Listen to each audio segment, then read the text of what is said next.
முத்துசுலம் முதர்மன் YouTube channel நேயர்கள் அனைவருக்கும் என்னுடைய இனிய காலை வணக்கம். சரியாக காலை 10 மணி அளவில் இந்த அறிக்கை என்பது பதிவு செய்யப்படுகிறது.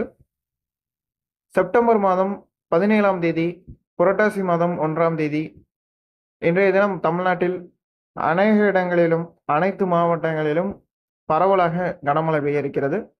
குறிப்பாக 38 தமிழக மாவட்டங்களிலும் இன்றைய தினம் அநேக இடங்களிலும் பரவலாக மழை இருக்கும். கன்னியாகுமரி தொடங்கி திருவள்ளூர் மாவட்டம் வரை அநேக இடங்களிலும் தமிழ்நாட்டில் 38 மாவட்டங்களிலும் இன்றைய தினம் மழை இருக்கிறது.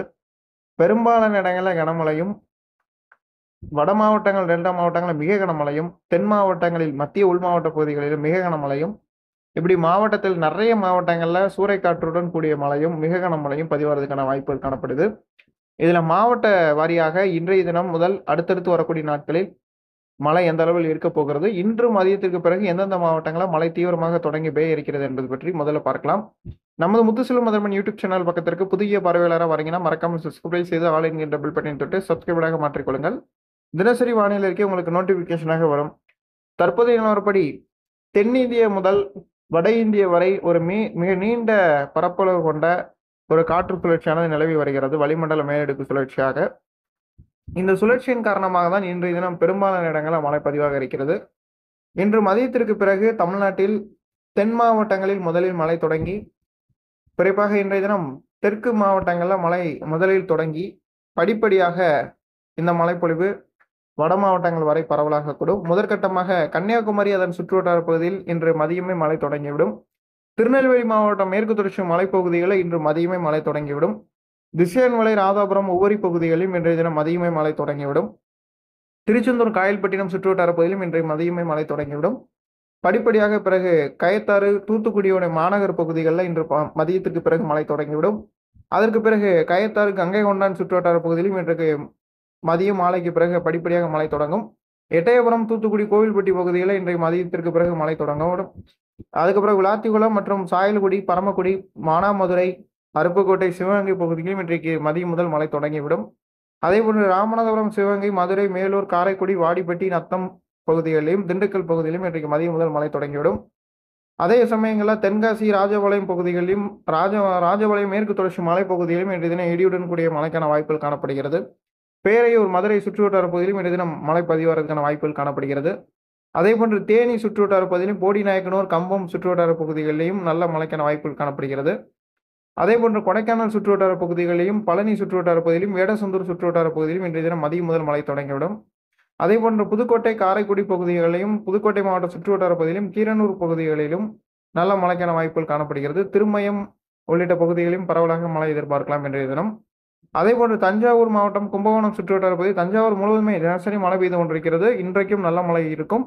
மன்னார்குடி சுற்றுவட்டார பகுதி, திருவாரூர் மாவட்டம், கும்பகோணம், ஜெயங்கொண்டம், அதே மாதிரி சீர்காழி, நெய்வேலி, கடலூர், சிதம்பரம், பரங்கிப்பேட்டை, இப்படி எல்லா இடங்களிலுமே, திருக்கோவிலூர், சின்ன சேலம், திட்டக்குடி, அதே மாதிரி மணப்பாறை சுற்றுவட்டார பகுதிகள், அதே மாதிரி நம்மளுடைய ஈரோடு மாவட்டம், அந்தியூர் சுற்றுவட்டார பகுதி, அதே மாதிரி திருப்பூர் மாவட்டம், அதே மாதிரி காரமடை, கோயமுத்தூர், உதகமண்டலம், சத்தியமங்கலம், நம்பியூர், அதே மாதிரி பார்த்தீங்கன்னா நம்மளுடைய மேட்டூர் சுற்றுவட்டார பகுதி, சேலம் மாவட்டம், ராசிபுரம், அதே மாதிரி ஏற்காடு, இந்த சுற்றுவட்டார பகுதியில் இன்னைக்கு நல்ல மழை இருக்கிறது மாலை நேரங்களில். அதே மாதிரி பெரம்பலூர் சுற்றுவட்டார பகுதி, பெரம்பலூர், அரியலூர் சுற்றுவட்டார பகுதி, அதே மாதிரி பார்த்தீங்கன்னா திருச்சிராப்பள்ளி சுற்றுவட்டார பகுதி, திருச்சி மாவட்டங்களில் நிறைய இடங்களில் மழை இருக்கிறது. மணப்பாறை, கீரனூர், புதுக்கோட்டை ஏற்கனவே அறிவிக்கப்பட்ட பகுதியில் இன்னைக்கு நல்ல மழை இருக்கும். அதே போன்று திண்டிவனம் சுற்றுவட்டார பகுதி, திண்டிவனம் மற்றும் சுற்றுவட்டார பகுதி, வந்தவாசி சுற்றுவட்டார பகுதி, திருக்கோவிலூர் சுற்றுவட்டார பகுதி, அதே மாதிரி திருவண்ணாமலை சுற்றுவட்டார பகுதிகளையும் இன்றைய தினம் பரவலாக மழை எதிர்பார்க்கலாம். இரவு நேரத்தை பொறுத்தவரையில் வழக்கம் போல வேலூர் சுற்றுவட்டார பகுதி, கிருஷ்ணகிரி, சென்னை, செங்கல்பட்டு, புதுவை, கடலூர், காரைக்கால் பகுதியில் இன்றைய தினம் பரவலாக மழைப்பொழிவு இருக்கும். நாளை அதிகாலை, இன்று நள்ளிரவு, நாளை அதிகாலையில் வட கடலோர மாவட்டங்களில் இடியுடன் கூடிய கனமழைக்கான வாய்ப்புகள், ராமநாதபுரம் சுற்றுவட்டார பகுதியில் நாளை அதிகாலை மழைக்கான வாய்ப்புகள் காணப்படுகிறது. இதெல்லாம் இன்றைக்கு தமிழ்நாட்டின் 38 மாவட்டங்களிலும், அது கிருஷ்ணகிரி மாவட்டமாக இருந்தாலும், கோயம்புத்தூர் மாவட்டமாக இருந்தாலும், தூத்துக்குடி மாவட்டமாக இருந்தாலும், கோவில்பட்டியாக இருந்தாலும், தென்காசி, ராஜபாளையமாக இருந்தாலும், திசையான்மலையாக இருந்தாலும், வேடசுந்தராக இருந்தாலும், இங்கிட்டு பெரம்பலூர் மாவட்டமாக இருந்தாலும், அரியலூர் மாவட்டமாக இருந்தாலும் எல்லா இடங்களிலுமே இன்றைய தினம் பரவலாக மழை பெய்யும். இதில் தூத்துக்குடி மாவட்டத்தில் எடுத்துக்கிட்டீங்கன்னா, இன்றைக்கு தூத்துக்குடி மாநகர் பகுதி, எட்டயபுரம் பகுதி, அதே மாதிரி வந்து ஒட்டப்பிடாரம் பகுதியெல்லாம் நல்ல மழைக்கான வாய்ப்புகள் காணப்படுது. அதே மாதிரி வட மாவட்டங்களையும் இன்றைய தினம் பெரும்பாலான இடங்களில் மழை பதிவாகும்.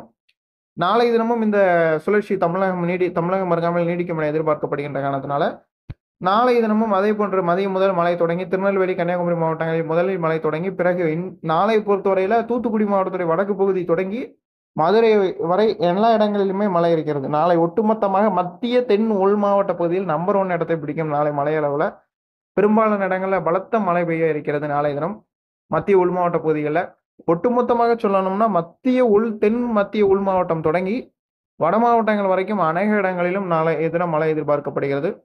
பெரும்பாலும் சொல்லப்போனால் தூத்துக்குடி, திருநெல்வேலி மாவட்டம் தொடங்கி திருவள்ளூர் மாவட்டம் வரை, கன்னியாகுமரி மாவட்டம், எல்லா மாவட்டமும் எடுத்துக்கலாங்க. 38 மாவட்டம் எடுத்துக்கலாம். தென் தமிழகத்தை காட்டிலும் தென் உள் மாவட்டங்களை கூடுதல். தென் உள் மாவட்டங்களை காட்டிலும் அப்படியே அதில் மாற்று கருத்துல கூடுதலாகவே பதிவாகி கொண்டிருக்கும். ஒரே அளவில் சீரான அளவில் மழை பதிவாகும். நாளை தினம் மிக கனமழை பொறுத்தவரையில் திருவண்ணாமலை மாவட்டம், வந்தவாசி, ஆரணி சுற்றுவட்டார பகுதியில் நாளை தினம் மிக கனமழைக்கான வாய்ப்பு இருக்கு. அதே மாதிரி நிறைய மாவட்டங்களில் நாளை மிக கனமழை இருக்கிறது. அதுல வந்து நம்ம குறிப்பிட்டு சொல்ல போனாக்க சேலம், ஆத்தூர், உளுந்தூர்பேட்டை, ஆரூர், அதே மாதிரி கிருஷ்ணகிரி மாவட்டத்திலும் நிறைய இடங்களும் நல்ல மழை இருக்கு. நாளை தினம் திருவண்ணாமலை மாவட்டம், திண்டிவனம் சுற்றுவட்டார பகுதியில் நாளை தினம் மிக கனமழைக்கான வாய்ப்பு காணப்படுது. செங்கல்பட்டு, காஞ்சிபுரம் மாவட்டங்கள் நாளை தினம் மிக கனமழை இருக்கும். சென்னை பகுதியிலும் நாளை நல்ல மழை இருக்கிறது. வெள்ளிக்கிழமை 19ஆம் தேதியை பொறுத்தவரையில இந்த மழை 19ஆம் தேதியிலிருந்து இந்த மழை சற்று படிப்படியாக குறையக்கூடும். இதன் பிறகு தமிழ்நாட்டுடைய வானிலை எப்படி இருக்கும் என்பதை பார்க்கலாம். 19ஆம் தேதிகளுக்கு பிறகு தமிழ்நாட்டில் வட கடலோர மாவட்டங்களிலும், சில உள் தமிழக மாவட்டங்களிலும், வட உள் மாவட்டங்களிலும், கர்நாடக எல்லையோர பகுதிகளிலும், ஆந்திர எல்லையோர பகுதியிலும் பரவலாக மழை நீடித்து கொண்டிருக்கும். ஆனால் வட மாவட்டங்களில் நல்லாவே நீடிக்கும். 19, 20ஆம் தேதிகளில் நல்ல மழை இருக்கும். தொடர்ந்து மழை இருக்கும். வட மாவட்டங்களில் சென்னை, திருவள்ளூர், செங்கல்பட்டு மாவட்டங்களிலும், 21ஆம் தேதி டெல்டா மாவட்டங்களிலும் நல்ல மழைக்கான வாய்ப்புகள் காணப்படுகிறது. ஏனென்றால் இந்த காற்று பகுதிகள் தான் இப்போ பிரச்சனை தமிழ்நாட்டில். மற்றபடி மழையெல்லாம் நல்லா தான் பதிவாகும் இந்த காலகட்டங்களில். இந்த காற்று பகுதின்னு சொல்லக்கூடிய தேனி மாவட்டத்தில் ஒரு காற்று பகுதி இருக்கிறது, தென்காசி மாவட்டத்தில் ஒரு காற்று பகுதி இருக்கிறது, நம்மளுடைய ஆரல்வாய் மொழி ஒரு காற்று பகுதி, கன்னியாகுமரி மாவட்டம் ஒரு காற்று பகுதி. இப்படி இந்த நம்ம தமிழ்நாட்டில் பெரும்பாலான இடங்களில் காற்று பகுதிகளாக இருக்கின்ற காரணத்தினால அந்த காற்று பகுதியில் அங்கும் பாதிப்பை ஏற்படுத்தி அதற்கு ஒற்றிருக்கக்கூடிய பகுதியிலே மழை இல்லாமல் தடுக்கும். அதனாலதான் இனி வரக்கூடிய நாட்கள்ல இந்த வங்கக்கடலை உருவாகக்கூடிய புயல் சின்னங்கள், அடுத்தடுத்து உருவாகக்கூடிய புயல் சின்னங்கள் இப்போ வந்து நம்மளுக்கு தென்மேற்கு பருவமழை பின்வாங்கி கொண்டிருக்கக்கூடிய சூழ்நிலையில இறுதியாக நம்மளுக்கு இந்த வடகிழக்கு பருவமழை தொடங்குவதற்கு முன்கூட்டி நம்மளுக்கு புயல் சின்னங்கள் உருவாகும். அதன் காரணமாக இந்த மழைப்பொழிவுகளை தடுக்கும். சற்று ஒரு 19ஆம் தேதிகளுக்கு பிறகு, இன்னும் நாளை மறுநாளுக்கு பிறகு 18, 19ஆம் தேதி நாளை மறுநாளிலிருந்து சற்று குறைந்து, ஆனால் குறையும்னா அது தென் மாவட்டங்கள் குறையும். வட மாவட்டங்கள், எல்லா மாவட்டங்கள் எப்போதும் பதிவாக கொண்டிருக்கக்கூடிய மழை தொடர்ந்து கொண்டே இருக்கும். ஆனால் மாற்று கருத்து இல்லை. தமிழ்நாடு முழுவதும் 22, 23 வரைக்கும் தமிழ்நாடு முழுவதும் பரவலாக மழை இருக்கிறது. அதுல நிறைய இடங்களில் மேகன மழை இருக்கிறது. டெல்டா வட மாவட்டங்கள் நல்ல மழையே இருக்கிறது. அதுல எந்த மாற்றமும் இல்லை. அதே போன்று 25ஆம் தேதி முதல் வங்கக்கடல், வடமேற்கு வங்கக்கடல் பகுதிகளில் 25ஆம் தேதி வந்து ஒரு புதிய காற்றழுத்த தாழ்வு பகுதியானது உருவாகும். அந்த தாழ்வு பகுதி தீவிர காற்றழுத்த தாழ்வு பகுதியாக மாறி ஒரு குறைந்த காற்றழுத்த தாழ்வு மண்டலமாக உருவாகிறதுக்கான வாய்ப்புகள் காணப்படுது. அந்த குறைந்த காற்றழுத்த தாழ்வு மண்டலம் அல்லது ஒரு தீவிர காற்றழுத்த தாழ்வு பகுதி என்கின்ற அமைப்பு தான் தற்போதைக்கு காணப்படுகிறது. இருந்தாலும் என்னுடைய கணிப்புகள்ல பார்க்கும்போது வரும் நாட்கள்ல தமிழ்நாட்டிற்கு வரக்கூடிய அக்டோபர் மாதம் சாதகமான அமைப்புகள் தான் காணப்படுது. இருந்தாலும் எப்போதுமே வீக் லானினா என்கின்ற நிலை வரும்போதும், நெகட்டிவ் அயோடி என்கின்ற ஸ்டேஜ் வரும்போதும், வீக் லானினா பிளஸ் நெகட்டிவ் அயோடி என்கின்ற காலகட்டங்கள்ல அக்டோபர் மாதத்துல ஒரு வலுவான புயல்கள் வந்து வடமேற்கு வங்கக்கடலை உருவாகும். வடமேற்கு வங்கக்கடலை உருவாகி ஒடிஷா, ஆந்திர பகுதியை நோக்கி வலுவாக உள்ளே நகரும். இப்படி இருக்கிறதுனால என்ன ஆகும்னா, கடந்த வருஷம் இருந்த எஸ்எஸ்டி, கடந்த வருஷம் நம்மளுக்கு புயல்கள் வங்கக்கடலை பெரிய அளவுக்கு வடமேற்கு வங்கக்கடல் அக்டோபர்ல உருவாகாம இருந்தது. அதன் காரணமாக முன்கூட்டி வடகிழக்கு பருவமழை நம்மளுக்கு தொடங்கியது. ஆனா இந்த வருஷம் நம்மளுக்கு வீக் லானினா என்கின்ற அமைப்பு காணப்படுகின்ற காரணத்தினால கண்டிப்பான முறையில ஒரு தீவிர அதிதீவிர புயல் இறுதியாக உருவாகும். அந்த புயல் ஒருவேளை அக்டோபர் முதல் வாரத்தில் உருவாகலாம், அல்லது அதற்கு சாதகமான நிலை 2வது வாரத்தில் கிடைக்கலாம். அல்லது 3வது வாரத்தில் கூட கிடைக்கலாம். அப்படி உருவாகும் பட்சத்தில் வடகிழக்கு பருவமழை துவக்குவதில் கொஞ்சம் பின்னோக்கி நகர்த்து அது தாமதப்படுத்தும் அந்த புயல். அது உள்ளே போய் நகர்ந்து அது வந்து அதுக்கப்புறம் செயலிழந்து அதுக்கு பிறகு நம்மளுக்கு அட்மாஸ்பியர் வளிமண்டலத்தில் காற்று சாதகமாகி நம்மளுக்கு வளிமண்டல மேலடுக்கு சுழற்சி இங்கே உருவாகி இதுக்கு பிறகு வடகிழக்கு பருவமழை தொடங்குவதற்கு எப்படியும் இந்த வருஷம் சற்று தாமதமாக 25ஆம் தேதி வரைக்கும் ஆகிவிடலாம் என்பதா தெரிகிறது. ஏன் அப்படின்னா போன வருஷம் 2024 வந்து நம்மளுக்கு லானின அமைப்புகள் வரல. நம்மளுக்கு நீடித்த அமைப்புகளை பொறுத்தவரையில நியூட்ரலாகவே தொடர்ந்தது.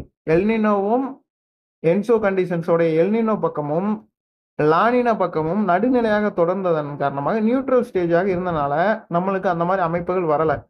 ஆனா தற்போது ஒரு பக்கமாக வெப்பநிலை அதிகரிப்பதன் காரணமாக லானினா என்கின்ற அமைப்பு வந்து கொண்டிருக்கின்ற காரணத்தினால நம்மளுக்கு புயல்கள் தாக்கம் இருக்கும். ஆனா அந்த புயல்கள் தாக்கம் அக்டோபர் மாதத்துல ஒடிஷா, வங்கதேசம், ஆந்திர பகுதிகளில் காணப்படுகிறது.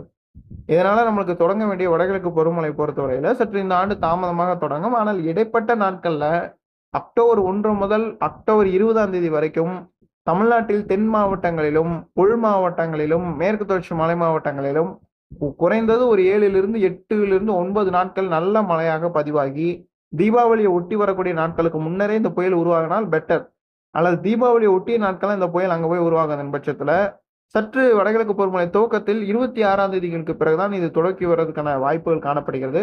அதனால நிறைய பேர் வந்து இந்த யூடியூப் சேனல்ஸ் பக்கத்துல வந்து இந்த வடகிழக்கு பருவமழை இந்த ஆண்டு அதீத கனமழை கொடுக்கும், மிகப்பெரிய அளவுல சென்டிமீட்டர் வரும், ஏன் தீபாவளி ஒட்டிய நாட்களிலேயே அதிகமான மழை கிடைக்கும்ன்ற மாதிரிலாம் தலைப்பு கொடுத்துட்டு இருக்காங்க. எப்பயுமே வடகிழக்கு பருவமழை ஒரு வகையில் எடுக்கும்போது நவம்பர் மாதத்துல தீபாவளி வந்தால் மட்டும்தான் அடைமழை என்பார்கள். ஆனால் அக்டோபர் மாதத்துல அதுக்கு சாத்தியம் கிடையாது. ஏன்னா அக்டோபர் மாதத்தை பொறுத்தவரை இந்த ஆண்டு 20ஆம் தேதி தீபாவளி வருகிறது. 20ஆம் தேதிக்கு முதல்ல வடகிழக்கு பருவமழை நம்மளுக்கு தொடங்கி இருக்காது. முதல்ல நிகழ்வுகளே அமைப்புகள் சாதகமாக இருக்காது. அப்படிங்கும்போது எப்படி அவ்வளவு சென்டிமீட்டர் ஃபுல் ஸ்பீட்ல வரும்ன்றது எனக்கு தெரியல.